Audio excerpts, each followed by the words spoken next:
Hello दोस्तों, आज की कहानी है संतोषी की। संतोषी एक छोटे से गांव में शिक्षिका के रूप में उस गांव का कल्याण कर रही थी। बहुत सी लड़कियों को निःशुल्क शिक्षा देकर उस गांव में सभी उसका बहुत सम्मान करते थे। संतोषी के पति विनोद का मोटर पार्ट्स का दुकान था। बहुत कड़ी मेहनत के बाद आज के हालात अच्छे हुए थे। संतोषी का बेटा रोहन बहुत छोटा था जब संतोषी की ना नौकरी लगी थी और ना ही विनोद का कोई दुकान था। दूसरे के दुकान में काम किया करता था, जिससे कुछ खास गुजारा नहीं होता, पर बेटे की ख्वाहिश पूरी होती थी। खुद फटे पुराने में गुजारा करते, पर बेटे को शिक्षा से पहनावे तक अव्वल दर्जे का देते थे। यह बात रोहन अच्छे से समझता था कि उनके माता पिता कितना कुछ करते हैं उसके लिए। ऊपर वाला जिनसे खुश होता है उसे ज्यादा दिन तकलीफ में नहीं देख सकता। ऐसा ही हुआ संतोषी की जिंदगी में। उसकी नौकरी लग गई, जिससे उसकी आर्थिक स्थिति सुधर गई। धीरे धीरे सब ठीक हो गया। विनोद भी एक अच्छा बड़ा दुकान खोल लिया। रोहन की भी पढ़ाई अच्छी होने लगी।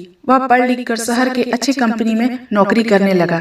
रोहन की भी कमाई बहुत अच्छी थी। रोहन की शादी भी उसके ही ऑफिस में काम करने वाली लड़की, जो कि रोहन की अच्छी दोस्त थी, उससे हो जाती है। माँ बाप गांव में ही रहा करते थे। इसी बीच संतोषी को अकेला छोड़ विनोद जी दुनिया छोड़ चले जाते हैं। संतोषी अकेले हो गई। रोहन छुट्टी लेकर गाँव जाकर माँ को संभाला और पिताजी की 13वीं होने के बाद माँ से कहा, माँ तुम भी चलो, अब यहाँ अकेले क्या करोगी, हमारे साथ शहर में रहना, तुम्हारी बहू है, तुम्हें अकेला नहीं रहना चाहिए। संतोषी ने कहा, बेटा 3 महीने और नौकरी बची है, तब तक रहने दे, गांव वाले मेरा बहुत ख्याल रखते हैं। रोहन ने कहा, आपने बहुत काम कर लिया, अब आराम करो, मैं हूँ। माँ ने कहा, हाँ बेटा, अब तू ही है मेरा।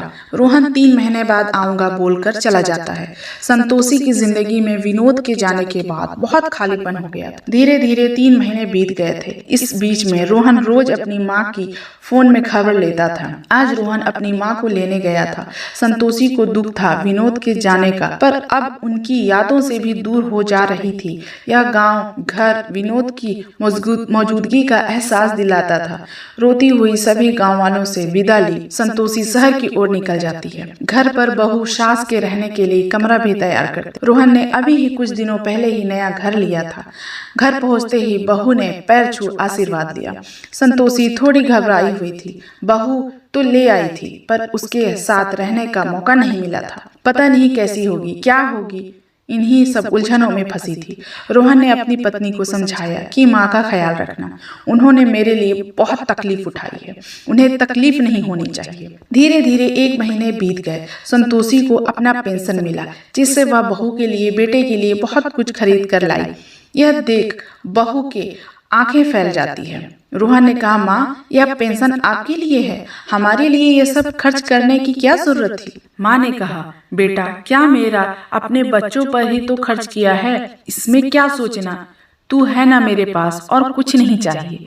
अगले महीने से संतोषी की पेंशन बहू मांगना शुरू करती है। माँ जी, आपको पता है ना, यह घर रोहन ने अभी अभी खरीदा है, रोहन को इसकी EMI भरनी है, अपनी पेंशन वाली पैसे दे दो तो कुछ मदद हो जाए। संतोषी बिना सोचे समझे पैसे बहू को देना लगी। कैसे न देती, बेटे का सवाल था। माँ बेटे को परेशानी में नहीं देख सकती। कुछ महीनों तक ऐसा ही चलता रहा। तभी एक दिन संतोषी ने कहा, रोहन क्यों न हम अपने गाँव वाले जमीन बेचकर उन पैसों से इस घर के EMI भर दें। रोहन ने कहा, माँ वह पापा की निशानी है, उसे कभी नहीं बेचना। रहे EMI तो उसकी जरूरत नहीं, क्योंकि मैंने तो पूरे पैसे देकर ही घर खरीदा है, तो EMI का तो सवाल ही पैदा नहीं होता। यह सुन संतोषी के चेहरे का रंग ही उड़ गया।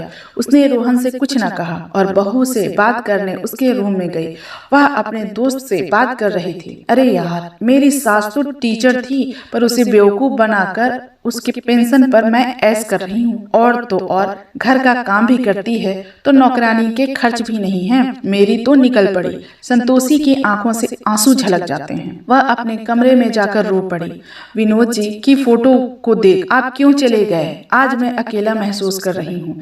इस दुनिया को पैसे से प्यार है, इंसानों से नहीं। वह यह बोलकर रोती रोती सो जाती है। दूसरे दिन सुबह संतोषी पेंशन लेकर घर जैसे ही आती है तो बहू बोली, आ गई माँ जी, लीजिए चाय पी लीजिए। चाय पकड़ाती है और दूसरा हाथ पैसे लेने को फैलाती है। संतोषी ने कहा, बहू इस बार पेंशन नहीं दे सकती। बहू ने कहा, माँ जी पर खर्च का क्या करें। संतोषी ने कहा, EMI का उसकी फिक्र तू मत कर, रोहन सब कर देगा, कोई EMI नहीं है, बहू ने अपने तेवर बदलते हुए कहा, ओ तो आपको मालूम चल गया, तो क्या हुआ, यहाँ रह रही हो, मेरे पति की कमाई खा रही हो, दवाई भी हो रही है, तो इतना तो देना बनता है, जल्दी पैसे निकालो। संतोषी मना करती है। इस बात पर बहू संतोषी के हाथों को मोड़कर पीठ से लगा देती है। संतोषी दर्द से चीखने लगती है। बहू पैसे छीन लेती है और कहती है, अगर रोहन तक बात पहुंची तो आज हाथ मोड़ा है, कल टूट भी सकता है। इस उम्र में बाथरूम में गिरना आम बात है। बोल वह वहां से चली जाती है। संतोषी को जैसे करंट से लग जाता है। इस तरह से बहू के अत्याचार शुरू हो जाते हैं। घर का पूरा काम करवाना और रोहन के सामने अच्छे बहू होने का दिखावा करना संतोषी अंदर से टूट गई थी। उदास रहने लगी थी। रोहन से ज्यादा बात भी नहीं करती थी। रोहन ने संतोषी से पूछा तो बोली, थोड़ी तबीयत ठीक नहीं रह रही है। अपनी पत्नी से पूछा तो भी तबीयत का बहाना बनाकर चली जाती है। रोहन को कुछ ठीक नहीं लगा। उसने पूरा दिन क्या होता है घर पर यह देखने के लिए घर पर चुपके से कैमरा लगवाया, और जब उसने अपनी माँ की दुर्गति देखी, अपनी पत्नी का अत्याचार देखा, तो आंखों से आंसू रोक न पाया। उसने लगातार 3 दिनों तक घर जाकर पूछता, माँ से भी बीवी से भी, पर दोनों कुछ न कहते। माँ कहती, बेटा उम्र हो गई है। यह बोल चुप हो जाती, अपने आंसू छिपाती, पर कोने में छुप छुप के रोती। आज रोहन अपने आने के टाइम से पहले आता है तो देखा माँ पोछा लगा रही है, बीवी टीवी देख रही है। यह देख वह बोला, माँ। संतोषी बोली, अरे बेटा बहू की तबीयत ठीक नहीं है इसलिए कर रही हूँ। रोहन कुछ नहीं बोलता। कमरे में जाकर पत्नी को घर से निकालने लगता है। संतोषी ने कहा, यह क्या कर रहा है? रोहन बोला, माँ तुमने क्यों नहीं बताया कुछ? अकेले इतना कुछ बर्दाश्त करती रही और मुझे झूठ बोलती रही। इसके लिए जिसने आपके पेंशन के पैसे के लिए आपकी इतनी बेइज्जती की, आपसे बदतमीजी की, आपके साथ अत्याचार किया, मुझे माफ कर दो। माँ मैं तेरे लिए कुछ न कर सका। तूने मेरे लिए क्या क्या न किया, पर मैं तेरा अच्छा बेटा न बन सका। सब इसकी वजह से। बोल वह अपनी पत्नी को थप्पड़ मारने लगता है। संतोषी ने कहा, मत मार बेटा, जाने दे। रोहन ने कहा, क्या जाने दूं माँ? अगर इसकी माँ के साथ भी ऐसा कोई करता तब मालूम चलता कि कितना दर्द होता है। यह सुन बहू ने कहा, नहीं नहीं ऐसा मत कहो, मैंने यह तो कभी सोचा ही नहीं, मुझे माफ कर दो। माँ तो माँ होती है, मेरी हो या तुम्हारी। मुझे पैसे के आगे गलत सही कुछ नहीं दिखाई दिया, बहुत बड़ी गलती हुई है। यह बोल संतोषी के पैर पकड़ लेती है। संतोषी ने उठाकर बहू को गले से लगा लिया। रोहन ने कहा, माँ माफ कर देगी तुझे, लेकिन शायद मैं तुझे माफ ना कर पाऊँ। माँ मेरे लिए भगवान समान है। तूने मेरे भगवान का अपमान किया और मेरे भगवान के साथ ऐसा करने वालों को मैं कभी माफ नहीं करता हूँ। मैं तुझे सिर्फ अपने माँ के लिए अपने साथ रख रहा हूँ, लेकिन मैं तुझे माफ कभी नहीं करूँगा। दोस्तों सचमुच माँ तो माँ होती है, अपनी माँ हो या पति की माँ हो। अगर उसे दिल से अपना लो तो वह पति की माँ नहीं खुद की माँ बन जाती है। इसलिए सास को भी माँ का दर्जा दीजिए और खुश रहिए, क्योंकि प्यार के बदले प्यार ही मिलता है।